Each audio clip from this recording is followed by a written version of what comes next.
Welcome to ARW. I'm Harold, and today I'll tell you how I got to be a vampire.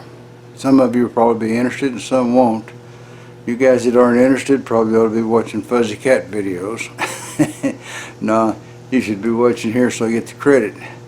But anyway, as you know, back in January I wound up in the hospital from intestinal bleeding, and I guess they sort of tipped the balance overward, and around July I was back in the hospital, had to have a blood transfusion, and since July it seemed like that while I was in there the doctor decided that he ought to do a bone marrow test, so he had them get a sample.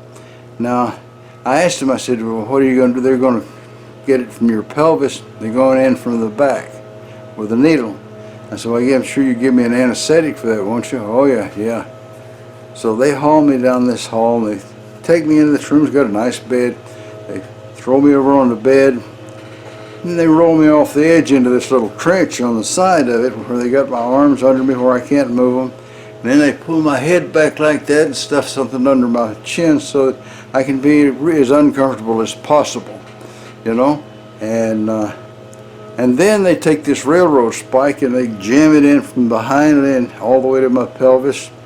And they did that a couple of times, maybe 3. And I'm wondering where the heck is my anesthetic, but then it was over. I didn't get one. I think they might have fibbed because the old man's easy and he believed them. But so anyway, to make a long story short, the reason that I was having to go every Friday to the emergency room for a transfusion and become a vampire was I had a blood cancer called myelodysplastic syndrome. Apparently there's 5 of these syndromes, and as the number goes up, each one of them is worse than the one before. So that's not good, but anyway, that's the way it is. I guess that it's good that they found out, though.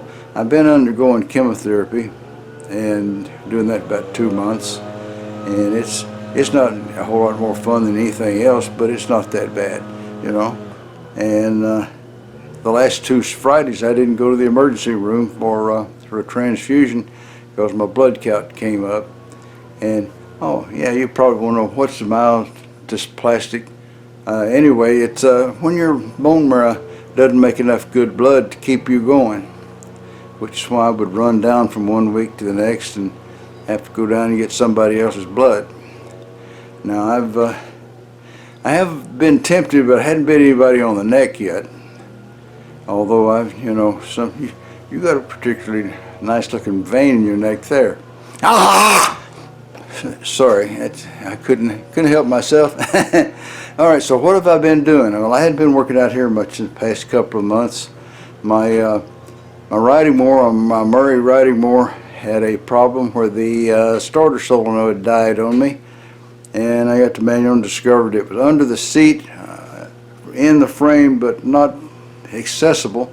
It's got this big old cover over it, and so I had to take the seat off and figure out where all the bolts were to get this big metal cover off, and then I got down to finding the solenoid and replacing it. And right at first I forgot to push on the combination clutch brake pedal, and so nothing happened when I turned the key, and I thought, oh, you idiot, it really wasn't a bad solenoid after all. And I went back in the house pretty discouraged, and I sat there a minute and I thought, you can't start the darn thing unless you push that pedal down. So the next day I went out and tied that pedal down, and starter cranked it right up. So I even managed then to air up the tires. They'd been flat for months and months, probably 2 or 3 years, but they're stiff and it rolls good on flat tires, so I just didn't ever bother with it. But I hadn't felt like working on much out here. It took me 2 weeks to change the solenoid. I'd come out and work about 20 minutes to get tired and go in for the day. Maybe the next day come out and work another 10, 15, 20 minutes on it. So it took a couple of weeks to change out the starter solenoid. So now, right at this minute, I got another job to do. My air conditioner out here quit. Basically, the fan motor burned out, and the boss lady said, don't bother with the fan motor, buy a new air conditioner. So I listened to her. So I'm going to show you the condition of things out here right now. It's a mess in here. How the floor keeps getting dirty, I don't know, but it continuously gets dirty. So there's where my my air conditioner was at. Zoom over there. I got it out of the hole. It's sitting out on the patio waiting for heavy trash day. And everything else in here is just a big mess. Everything's in a jumble. And there's the new air conditioner. As soon as I got the box open, the boss lady says, that air conditioner is bigger than the old one. I said, oh, it can't be. I thought I was comparing the sizes of a hole required on each one of them. Well, I wasn't. This one's bigger than the old one, so I'm going to have to tear out part of the wall, cut the stud on the left side there, and make the hole about 3 or 4 inches wider. I think the height is okay. And so I don't know. Who knows? That could take a month, considering how fast I'm working right now. But I've got another more interesting project to do. I'll show that to you here in a second. Alright, I gave my granddaughter's husband a Horrible Freight bandsaw, and you'll recognize this part is a guide for the blades. And this tiny little thing is what it was sitting on. See if I can get it back into position. This little bit, and of course naturally anything that thin broke in use, and I've got to fix it with something that'll make it work right. And I think it'll make a solid piece to bolt onto here, and then we'll be in business. Okay? Not sure I'll do it today, not sure I'll do it on camera, but that's the plan. Well, yeah, I know I could order another piece like that probably from Horrible Freight, but it'd still be a piece of crap, you know? I mean, look at this. It's not a strong thing. I'm going to make it out of something solid so that it is a strong thing, you know? And then it'll be worth something. I think that I'm going to cut it from a piece of solid steel. Alright, instead of cutting this out of one piece, I decided to do it in 2 pieces. I'll make one piece like this, and then I'll make one piece like the rectangular piece, and I'll bolt them together, which would be a lot more secure than that was. And then if need be, we can also weld them. First though, I've got to level off this thing here. I'll be right back. I got to do a little more oiling. Okay, so here we go.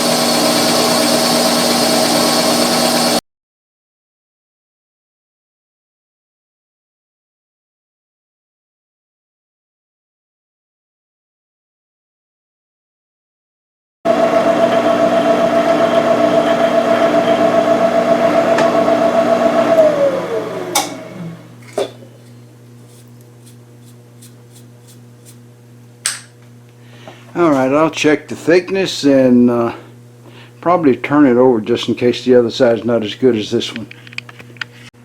The end mill I was cutting with was really dull. So I replaced it with this face mill. I can work 5 times faster with this.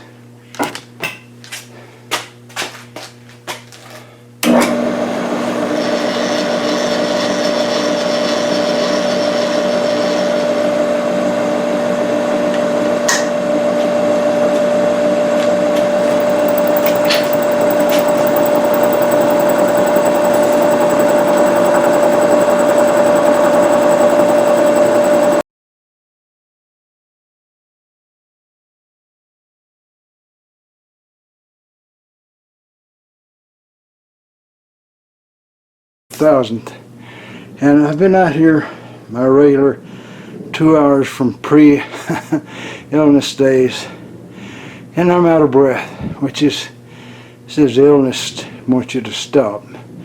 So I'm going to knock it off for, I don't know, 3 or 4 hours, or maybe the rest of the day. Okay, so when I said I was knocking off, but I was out of breath, it was Monday.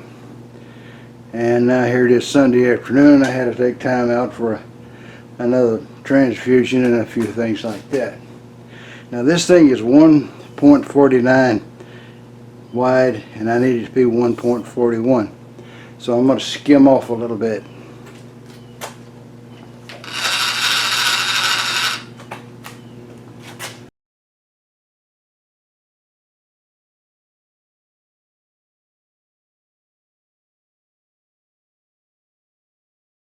So I'm making a cut down each side, so I'll have a little island sticking up in the middle.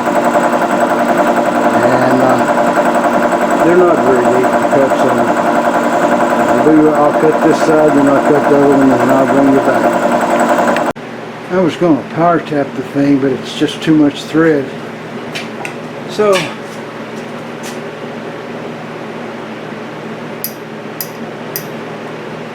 you just have to do it the hard way.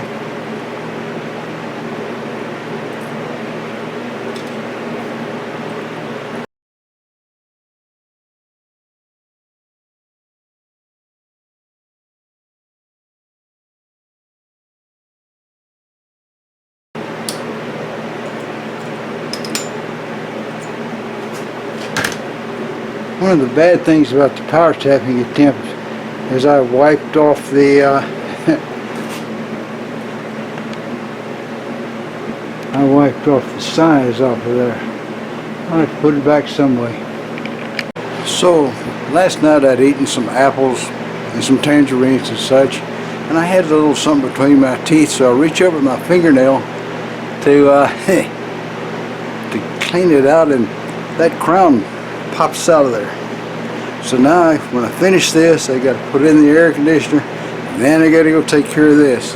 There's just no rest for the wicked. Now Pierre, who knows the thing, being a professional machinist, told me chamfer before you thread the hole. And here I am threading and then chamfering, so I guess some of us never learn. That's all I'd say.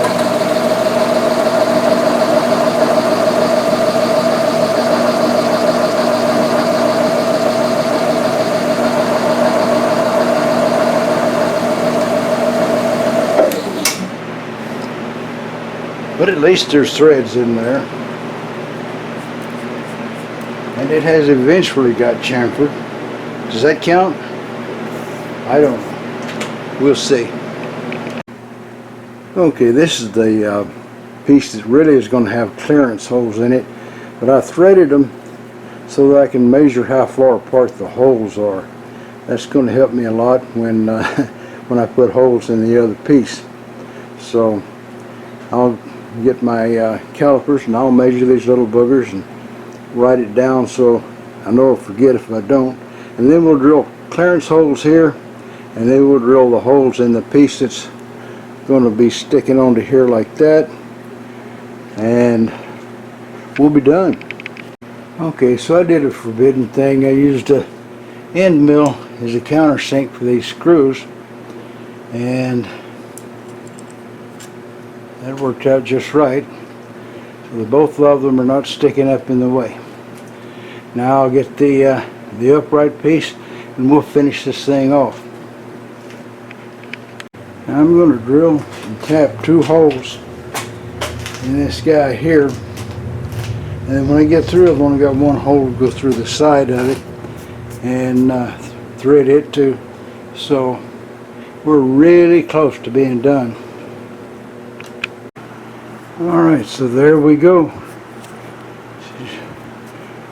Made like the old one, except out of real metal instead of aluminum or pot metal or whatever they made that out of. And it's ready to go. It's threaded everywhere it needs to be threaded. Well, it seems like Bubba's Aunt Edna went down to the pharmacy there in local town, you know, and She went in, looks the pharmacist right in the eye and says, I need to buy me some cyanide. The pharmacist looks at her and says, well, what do you need cyanide for? She says, well, I need it to poison my husband. And the pharmacist says, oh my God. He says, oh, Lord have mercy. He says, I can't sell you any cyanide to poison your husband. He says, I can't give you any cyanide. So Aunt Edna reaches in her purse. She pulls out this picture and hands it to him. It's a picture of Uncle Bert in bed with the pharmacist's wife. The pharmacist looks at that and he says, oh, excuse me, ma'am, I didn't know you had a prescription. It changed.